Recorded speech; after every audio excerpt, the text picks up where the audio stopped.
1.7 for 6 months. For 6 months, 500 ang bawas dun sa kwarto. Pero pagkatapos nun, 200 na lang.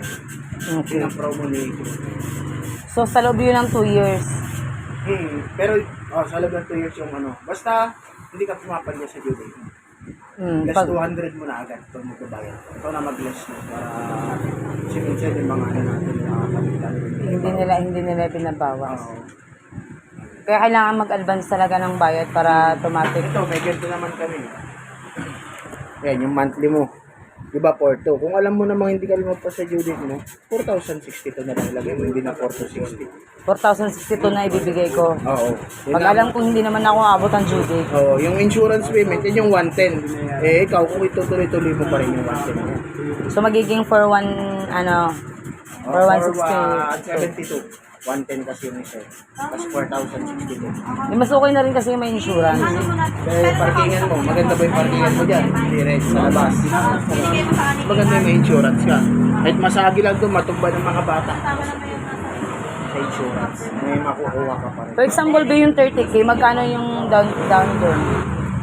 Ay, yung 30K. Pag mag-30K ka, kung sakali. Oo. 85871 minus 30K. Tapos 2 years din. 3,440 round up 3,446 ang monthly mo. 3,446 ang monthly pag ano. Sa 30,000 na down payment. So yung regular niya talaga na regular niya na talaga na down payment magkano? 5,500 lang. Pinakamababa natin yon. Pinakamababa niya na ano. 85871 less 5,500 times 2 years 4,956.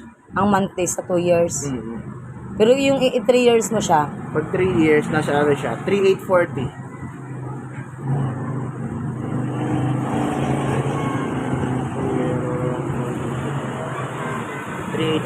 magiging 3,840 Oh, siya. yan talaga yung ano natin, ayun ang nakalagay sa... Yan yung 3 years. Yan yung ano, 10,160 ang all-in mo.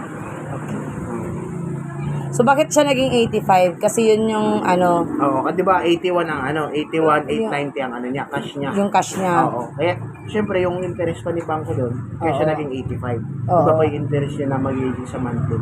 Oo. Kaya pag kinuha mo si Click ng ano, 3 years, tapos sa pinakamababang down payment, halos papatak yan ng 140,000 hanggang matapos mo yun. Para na doble. Kaya ang laki no? Kaya okay din yung ginawa mo na nag-higher down payment, katapos short term pa na 2 years. Oo.